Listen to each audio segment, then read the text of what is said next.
Hi, I'm doctor Hema Reddy, Avani women's hospital. ఈరోజు ఫైబ్రాయిడినోమా అంటే ఏంటి, బ్రెస్ట్ లోపల ఎందుకు ఈ గడ్డలు వస్తాయి, అవి మామూలుగా ఎప్పటి వరకు సర్జరీ ఇంటర్ఫియర్ చేయాల్సి వస్తుంది అన్నది నేను ఒకసారి మీకు చెప్తాను. ఫైబ్రాయిడినోమా అన్నవి ఏంటంటే మామూలుగా క్యాన్సర్ కానీ గడ్డలు అంటారు వాటిని.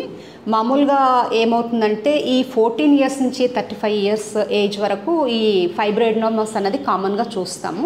ఇవి ఎందుకు వస్తాయంటే కారణం అనేది కరెక్ట్గా మనకి తెలియదు. ఏదన్నా ఫ్యామిలీ హిస్టరీ అంటే జెనెటికల్గా ఏమన్నా మదర్స్ కానీ వాళ్ళ ఇంట్లో ఎవరికన్నా పెద్దమ్మలకు కానీ లేదా అమ్మమ్మలకు అట్లా ఏమన్నా ఉంటే పిల్లలు కూడా వచ్చే అవకాశం ఉంటాయి జెనెటికల్లీ.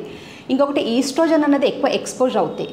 అంటే మామూలుగా ఏమన్నా హార్మోన్ ట్రీట్మెంట్ తీసుకున్న వాళ్ళకి కానీ లేదంటే ప్రెగ్నెన్సీ టైంలో ఉన్నా కానీ లాక్టేషన్ మదర్స్కి ఈ కణితులు అన్నవి యూజువల్గా వస్తాయి. ఒక్కసారి వాళ్ళకి ముట్లు ఆగిపోయిన తర్వాత అంటే మెనోపాజ్ వచ్చిన తర్వాత ఏంటంటే ఈ గడ్డలు అనేవి దానికవి చిన్నగా కృషించుకొని పోతాయి. ఈ సైజ్ ఏంటంటే మామూలుగా ఈ ఫైబ్రాయిడినోమా ఉన్నాయి పైన గ్రాడ్యువల్గా సైజ్ అన్నది కొంతమందికి పెరుగుతుంది, కానీ కొంతమంది కంటే 80 to 90% అన్నవి ఈ ఫైబ్రాయిడినోమాస్ అనేవి దానికది కరిగిపోతాయి. లేదు కరగలేదు అన్నప్పుడు లేదంటే ఏమన్నా చేంజెస్ ఉన్నప్పుడు అంటే నెంబర్ ఇంకా ఎక్కువ అవుతుంది అంటే 1 కంటే 2 ఇంకా ఎక్కువ కనిపిస్తున్నప్పుడు లేదంటే సడన్గా ఏమైనా సైజ్ పెరుగుతున్నప్పుడు లేదంటే చర్మం ఏమన్నా పైన ఫైబ్రాయిడినోమా పైన స్కిన్ చేంజెస్ ఏమన్నా ఉన్నప్పుడు లేదు అంటే నిప్పుల నుంచి ఏమన్నా సీక్రెషన్స్ లాగా ఏమన్నా వచ్చినప్పుడు కంపల్సరీగా మీరు డాక్టర్ని సంప్రదించి అసలు అవి ఏమి గడ్డలు అన్నది డాక్టర్ తోటి కన్ఫర్మ్ చేసుకోవాల్సి వస్తుంది.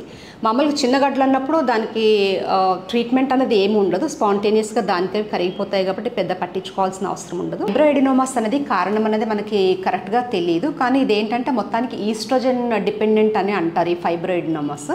ఫైబ్రాయిడినోమాస్ అన్నవి ఈ పాలిచ్చే గ్రంథులు లాబ్యూల్స్ ఉంటాయి కదా, లాబ్యూల్స్ మీద ఏర్పడే అవకాశాలు ఎక్కువగా ఉన్నాయి. ఈ లాబ్యూల్స్లో ఉన్న కణజాలం నుంచి ఈ లాబ్యూల్స్ మీదికి ఈ కణజాలంతో దాంతోపాటు ఉన్న నాళికలు రెండు కలిపి ఈ ముద్ద కింద లంప్ కింద ఫామ్ అవుతుంది. ఈ లంప్ ఏంటంటే గ్రాడ్యువల్గా ఇది సైజ్ పెరిగి అది మనకి ఫైబ్రాయిడినోమా కింద డెవలప్ అవుతుంది. ఫైబ్రాయిడినోమాస్ అన్నవి యూజువల్గా 14 నుంచి 35-40 ఇయర్స్ వరకు వచ్చే అవకాశాలు ఉంటాయి. వీళ్ళకి ఈస్ట్రోజన్ అనేది ఎక్స్పోజర్ ఎక్కువగా ఉంటుంది. పీరియడ్స్ టైం అప్పుడు కానీ లేదంటే పీరియడ్ వచ్చే ముందు కానీ వీళ్ళకి బ్రెస్ట్లో ఉన్న కణజాలము ఈస్ట్రోజన్ తోటి ప్రొజెస్ట్రాన్ తోటి హార్మోన్ ఎఫెక్ట్ ఉంటుంది కాబట్టి హార్మోన్ ఈ బ్రెస్ట్ టిష్యూ మీద కూడా యాక్ట్ చేస్తుంది కాబట్టి ఈ ఫైబ్రాయిడినోమా అన్నది కూడా ఈ టైంలో పెయిన్ఫుల్గా ఉంటుంది. ఆ తర్వాత పీరియడ్స్ అయిపోయిన తర్వాత ఈ పెయిన్ అనేది వాళ్ళకి తగ్గిపోతుంది.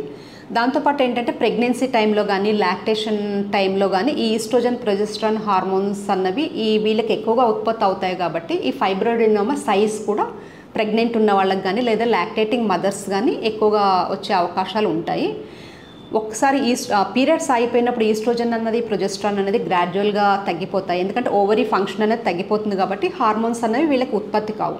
ఉత్పత్తి కానప్పుడు ఏమవుతుందంటే గ్రాడ్యువల్గా ఏవైతే ఫైబ్రాయిడినోమాస్ వాళ్ళకి ముందు ఉన్నాయో దానికి అది సైజ్ అనేవి గ్రాడ్యువల్గా వాళ్ళకి తగ్గిపోతాయి. ఒకవేళ వీళ్ళకి ఏమన్నా ఉన్నాయి ఈ చేంజెస్ ఏమన్నా ఉంది సైజ్ ఏమన్నా పెరుగుతుందంటే వాళ్ళకి క్యాన్సర్ అయ్యే అవకాశాలు కూడా ఎక్కువ ఛాన్సెస్ ఉంటాయి. ఈ మెనోపాజ్ దాటిన తర్వాత వీళ్ళకి ఏమైనా కణితులు ఉన్నా కానీ సైజ్ ఏమైనా పెరుగుతున్నా కానీ వీళ్ళకి క్యాన్సర్ వచ్చే అవకాశాలు ఎక్కువగా ఉంటాయి. వాళ్ళు డాక్టర్ కన్సల్ట్ అయ్యి ఒకసారి ఎగ్జామిన్ చేయించుకోవడం బెటర్.